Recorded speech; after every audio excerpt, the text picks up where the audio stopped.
I'm Dr. Kimberly Manning. And this is Dr. Ashley McMullen. And you're listening to the Human Doctor Podcast, where we explore the human side of medicine, along with teaching, living, learning, and all things in between, using the power of storytelling, conversation, and connectedness. Hey, we're two dope academic internal medicine doctors, but we ain't your doctors. So if you perceive anything we say here as medical advice, no, it ain't that. Also, the things we say, they only reflect our brilliant Black woman magic mind and not our employers. You could have been anywhere, y'all, but you chose to be here with us, and we appreciate you. Let's go. You and Jules are looking good this afternoon. Are we? Yes. Girl, thank you. Thank you. How you doing? I'm actually doing well. You know, as a praise report, my insomnia has gotten a lot better. I've been getting more sleep. Okay. But my body was just like, we need like a more restorative break. So this was like a very, very chill weekend for me. Okay. And I woke up this morning like actually feeling restored, which is something I hadn't felt in a while. Oh, nice. How many hours did you get? A lot. Sleep is the jam. I'm telling you. It is the whole entire jam. Like if you get some really good sleep. Telling you. Yeah. Yeah. Yes. I mean, you know, people sleep on sleep. Rest is reparations. Yes. Yeah. Indeed. How are you doing?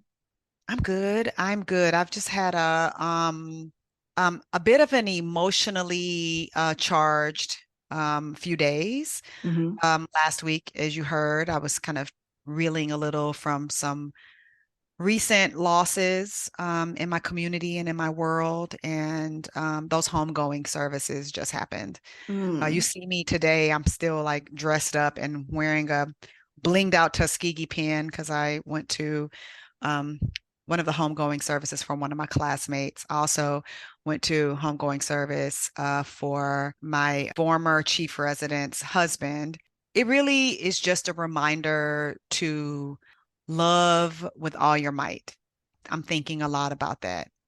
I think a lot about the fact that if something happened to me tomorrow, who is it that I love who wouldn't know it? Who could be like, you know what? I don't know how Kimberly felt about me. I'm pretty proud to say there are not too many people who would be like, I don't know. Like even the people that I am not so keen on. And that's actually not a big list of people. And fortunately, it's generally mutual when that happens to me. I don't think there are people that I love that I would be like in a state of regret with, or who would I would leave them and they would feel regret. Yeah. And that is something that I'm proud of, you know? Yeah.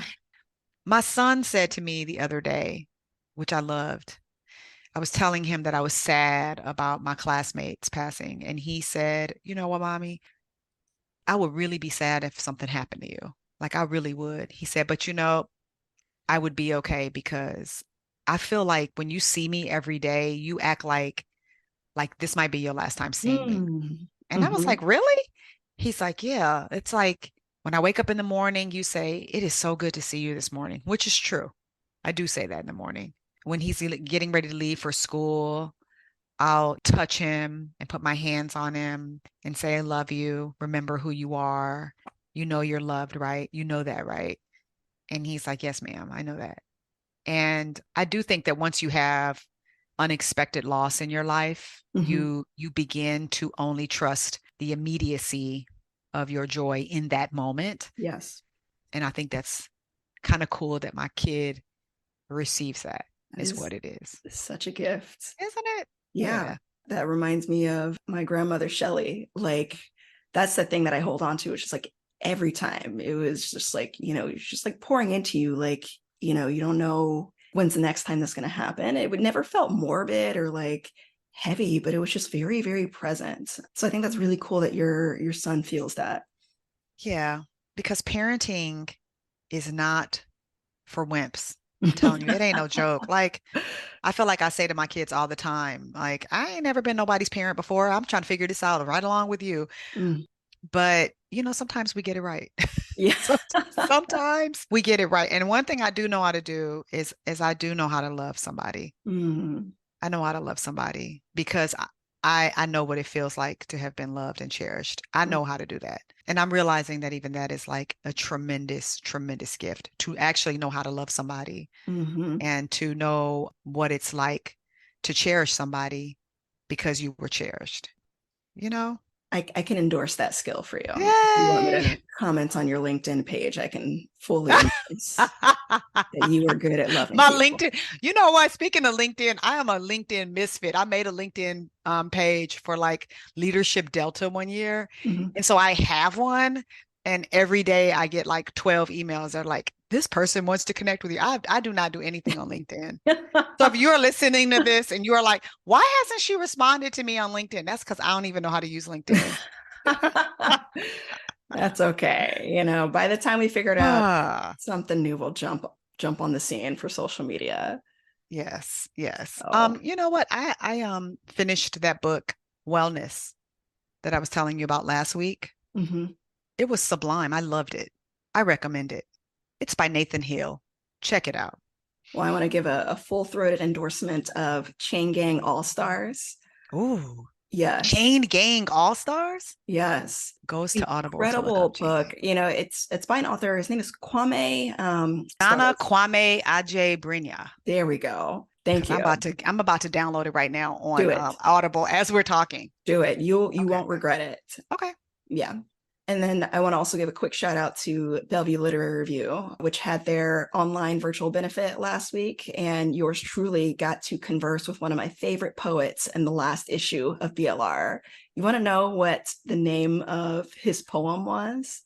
I actually have it right here. The James Webb Telescope Detects a Heartbeat. It's a poem about loss, but you know, it explores that loss through the greater questions about the universe, the cosmos, an opportunity to both like nerd out, but also appreciate like the beauty, the mystery, and the grief. Love it. Love it, love it, love it. That's awesome.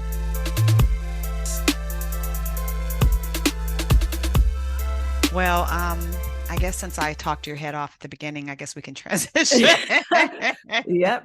It's your time to shine. Your debut after a prolonged break, which I have been I looking feel like forward to. debut is a word loaded with pressure, by the way. I'm not, but I mean, first of all, I'm not trying to pressure you, but also who rises to pressure better than you? Of all the times Yeah, you've told me that you've shown up and knocked it out the park with very little preparation. that's the middle child in me. You know, what Yes. can I say? I'm a middle child. I've thought about the story that I'm going to tell, but I had not actually thought about what the what is. Great. So Okay. tell us in real time, you know, Yeah, in real time. Like what's the I'm right. first thing that comes to mind? Okay. The first thing that comes to mind is boy mom. Boy, mom. A lot of times, I feel like I need to say this that people have these ideas of what it means to have a child of a particular gender. And, you know, being a parent is like a crazy journey that you have no idea what's going to happen, whether your baby is, you know, a king, a queen, or a non-binary royalty of any kind. You know what I mean? So you don't know what's going to happen. But this story centers on sort of ideas of what it means to have a girl baby or a boy baby. So you know, again, I just want to acknowledge that. So I want to take you back to when I was pregnant with Zachary Manning back in the day. It was like 2005, no, maybe 2006. And it was my second pregnancy. I was not freaked out anymore, just kind of walking around living my life, not making a plan. Because, you know, when you have your second child, you have no plans. You just are like, yeah, whatever. So I already had Isaiah at home. I am one of these people who likes control. So I like knowing what's about to happen. So promptly at 20 weeks, I was like, let me see what that is there. What do you see there? I want to know. And so we were told that our child will be assigned male at birth. That would be our second child assigned male at birth. So I'm like, okay, cool. But interestingly, I didn't even need an ultrasound because all I needed to do is walk around Grady Hospital. Because, baby, let me tell you something that's going to happen to you in Grady Memorial Hospital if you are pregnant and showing. Somebody is going to point at you and tell you with 100% accuracy the gender of your baby, just based on how you look. I mean, And I heard all kinds of things. I mean, I would get on the elevator, people would be like, oh, you got a boy there. And I'd be like, as a matter of fact, I do. Even when I didn't know yet, they'd be like, oh, what you having? You having a boy? I'd be like, I haven't found out yet. Oh, it's going to be a boy. That's a boy all day, all day. I was always told that. After a while, it got to just be kind of like a fun thing. I would probe people to see what they'd say. I remember this lady looking at me going, oh yeah, that's a boy. And I'm like, what makes you think it's a boy? She looked at me and she was like, because girls rob your beauty and your face is Ooh. still pretty. I Oh, was like, what's dang. that? She's like, oh yeah, your nose isn't spread across your face. You don't have acne. You don't have dark spots on your face. Girls rob your beauty. I was like, wow, that's wild. Okay, cool. Dang. Although I do know some really beautiful women who like were beautiful through their pregnancy and had a girl, Mhm. but whatever. So one day though, I get on this crowded elevator at Grady Hospital. It's packed. This woman looks over at me and she goes, when's your boy coming? And I said, oh, in about 6 weeks. I got about 6 weeks ago. She was like, okay, okay. This the first baby? I said, no, ma'am, this is my second baby. She was like, oh, what you got at home? I said, I have another son at home. She was like, oh, okay. Um, you got to have one more then. Now, mind you, like, I ain't pushed this one out. Why are you trying to impregnate me again? She's like, oh, you got to have a girl because boys grow up and they don't see about their moms. Mm. Girls take care of you. You need somebody Mhm. to take care of you when you grow old. Boys don't see about you. They leave. And I was like, I don't know if that's true. My brother is a really good son to my mother. She looks at me and says, is your brother married? It was a packed elevator. And the amen choir was like, yeah. I said, yeah, he's married. He's like, oh, what is his wife like? I mean, I love my brother, but my brother's wife is Mhm. awesome. Mhm. Like, she was like, oh, are you sure is you sure it's not his wife? And I was like, dang, I'm not Wow. 100% sure. My brother is good to my mother, but my sister-in-law is like, she is the bomb. So I was like, I'm sitting there thinking, she's like, yeah, you're going to need to have a daughter or else you're going to grow old and you're not going to have nobody to take care of you. And I am like really actually thinking this through. I'm like, dang, okay. So then I began asking the Grady elders in the hospital, hey, my second child is a boy. What do you think about boys when it comes to taking care of their mamas later? Yeah, girl, you're gonna need you a daughter, honey, because them boys, honey, they don't see about their mama. You get old, honey, you're gonna need your daughter to see about you. Like, damn, the boy put you in a really good nursing home. But your daughter, now she gonna bring you in her house. She gonna see about you. She gonna make sure you clean, ain't got no hairs on your chin. Wow, okay. And I actually found myself really entertaining this, like as a thing, Wow. like where, and I met Harry when I was 31. Zachary was born when I was 36, and I was like not sure I was gonna have more kids. I'm like, oh my God. Really actually thinking maybe I need to have a daughter for this reason. And I'm like, this is so stupid. But then I would always be looking around in the hospital trying to see who was at the bedside. And it would always be somebody's daughter. I'd be like, and who are you? Oh, I'm the daughter. How many kids do y'all have? 6. All girls? No, I'm the second child. I'm the daughter. I'm like, damn, the daughter would be showing up. So that brings me to this day. I was rounding in the hospital and I came down to the emergency department to admit this elderly woman to the hospital.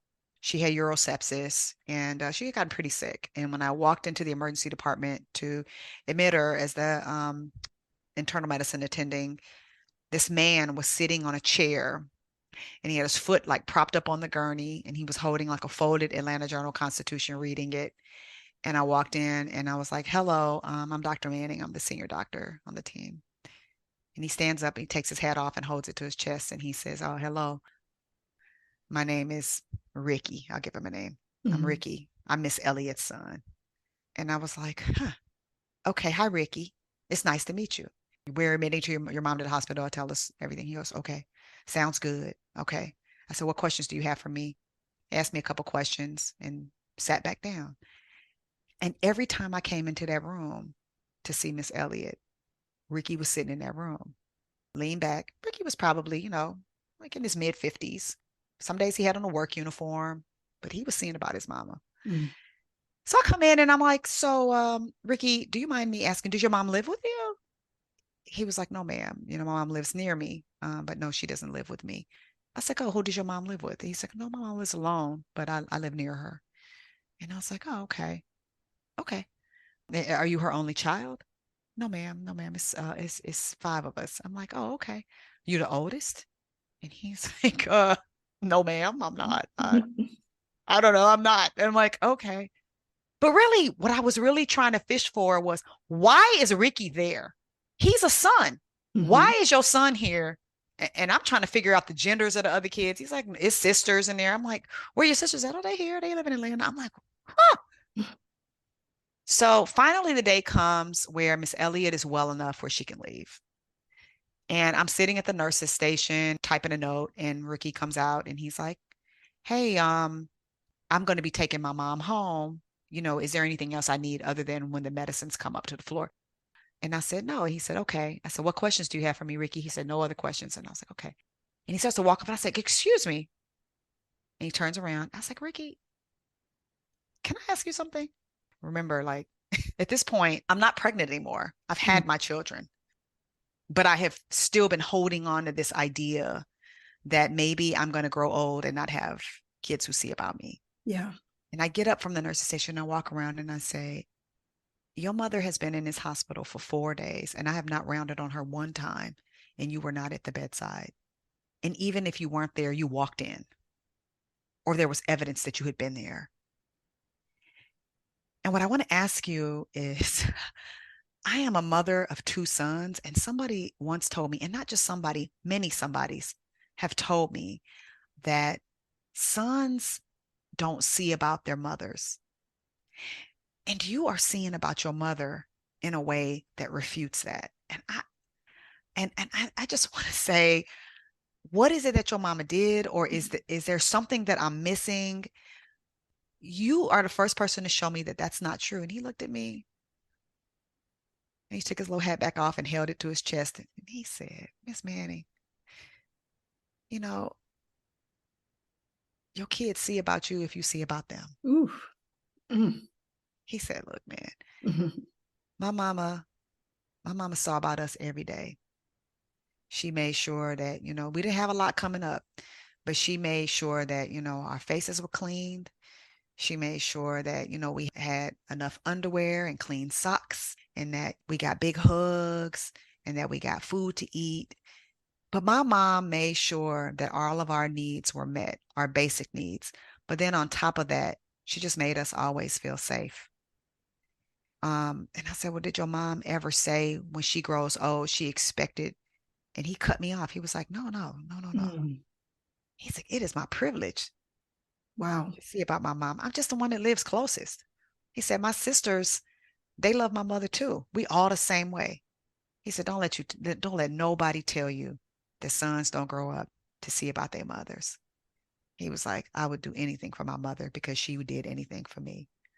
He said, look, all you need to do is just love on them and let them know how much you love them. And when you grow old, they're going to want to be there. And that's it. Mm. And I almost like broke down crying because this was actually really a fear that I was holding on to. Wow. And I was like, are you married? And he said, yeah, I'm married. I said, do you have children? He said, yeah, I have children. Yeah, I do. He said, but my mama is my mama. I said, well, did people call you like a mama's boy? He's like, no. He's like, no. I just live near my mother. I'm a business owner. I'm the one in a position to be able to come over here to Grady. He said, but it don't have nothing to do with if your kid is a boy or a girl or whatever. It's really about what you do as a parent. Mm-hmm. And if you love on your kids with all your might, it just comes natural to them. They're gonna want to see about you. Right. And I was like, wow, okay. I never ever forgot that. And in this time where you often hear about people kind of, celebrating the girl mom, Mm-hmm. girl dads and all this stuff. I always remembered that it doesn't matter if you're a boy mom or a girl dad or a non-binary, parent of someone. It really is about your kids feeling safe and loved and Mm-hmm. cherished. And the natural thing being that they want to reciprocate it. It's kind of like what I was saying early. I know how to love somebody. I know how to do that. But the only way you know how to do that is if somebody does it for you. And basically what Ricky was telling me was, I know how to show up for my mama because my mama showed up for me. Yeah. And I'm just doing what she taught me. And that was the last time actually that I ever even thought about whether, I mean, I thought about if I wanted more children, but I never thought about whether or not I wanted more children of a particular gender for that reason. I just thought it would be interesting to see what a weird ass man and kid would come out like, but well, luckily you're 2 for 2 on the good ones. So they are right. You know, most days. Yeah. Wow. I mean, first of all, I'm super humbled because, as one who has not born or reared a child, I am still learning so much about all of the things that goes through one's head as you're like family planning on all these kind of concerns, worries, like dynamics, and particularly how other people's fears can become your fears. And I think the thing that stood out from your story and from Ricky was just like how he talked about like the privilege of caring for his mom, not the expectation, not the burden. It was just like, it is my honor to give back in this fundamental way, and how that is directly tied to the love he received. And that to me is just like, it's so beautiful, like as a parent to just to love your child. And that is like literally the best thing that you can do. Right. And I will tell you, it's not as easy probably for some people as it is for others, right? It's not that hard for me because I grew up in an environment that wasn't full of chaos and where the love could be, front and center. And I say that piece about I didn't grow up around a lot of chaos because a lot of times homes with chaos, there is love there, but the chaos causes it to, get lost. And I was shielded from a lot of that. And I just felt like such like a plume of relief like float out of my body when he said to me, oh no, I'm just doing what I know how to do.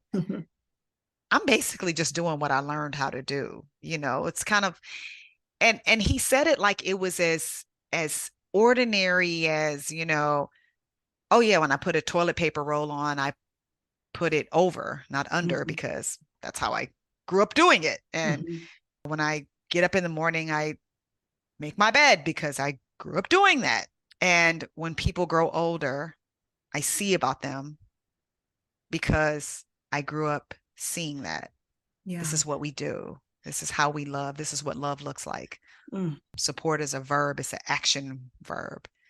And I just love that. And I love that in this little world of Grady Hospital where people think it's gunshots and people who come from resource poor settings, which they were from a resource poor setting.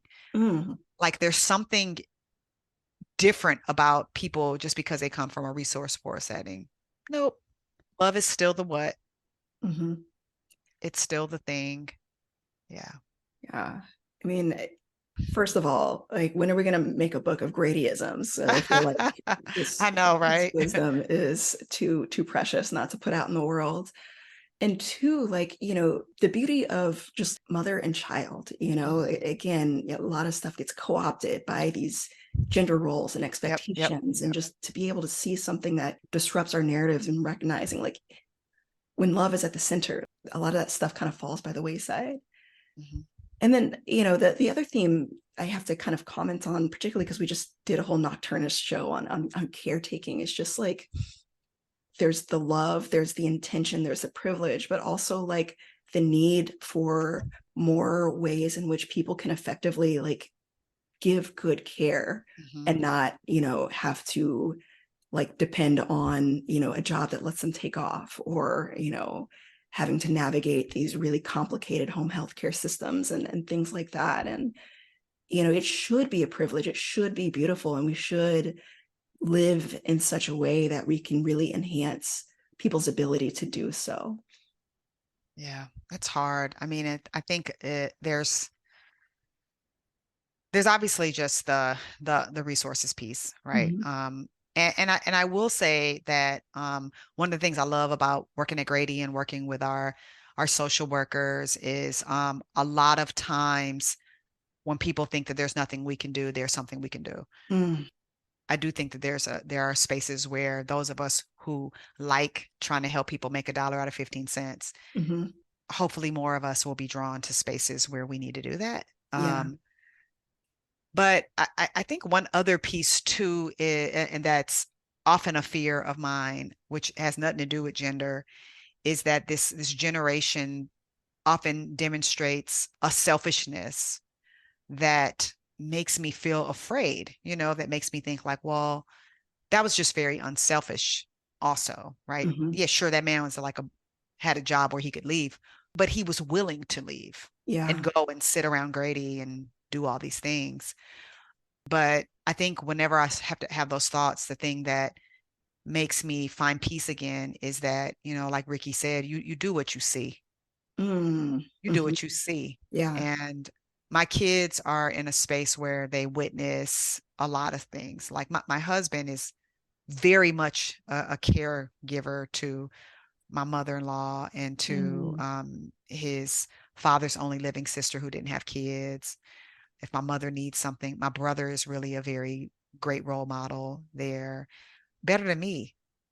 And I think them seeing that, I think it just is a natural thing. Mm-hmm. Instead of me assuming that, oh, no, it's this generation.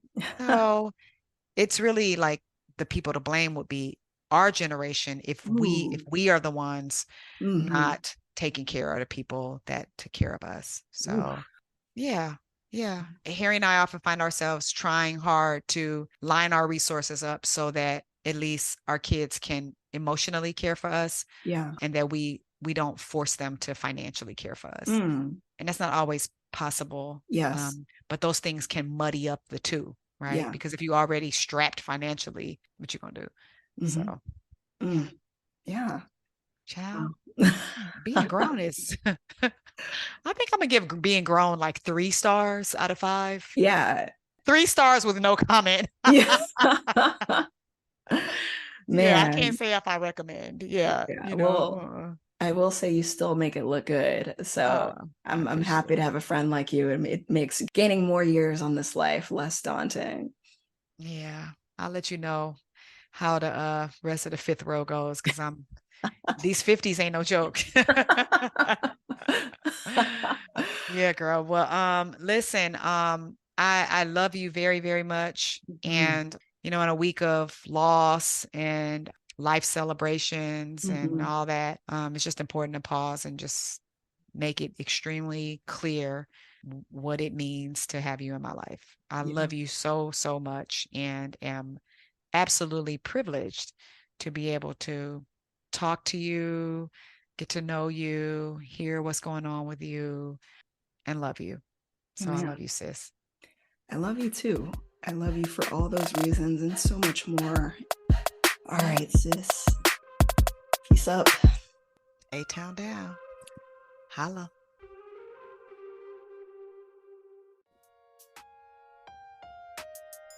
That wraps up this week's episode of the Human Doctor Podcast. Special thanks to our favorite brother gastroenterologist, Dr. Chuma Obiname, for the beats.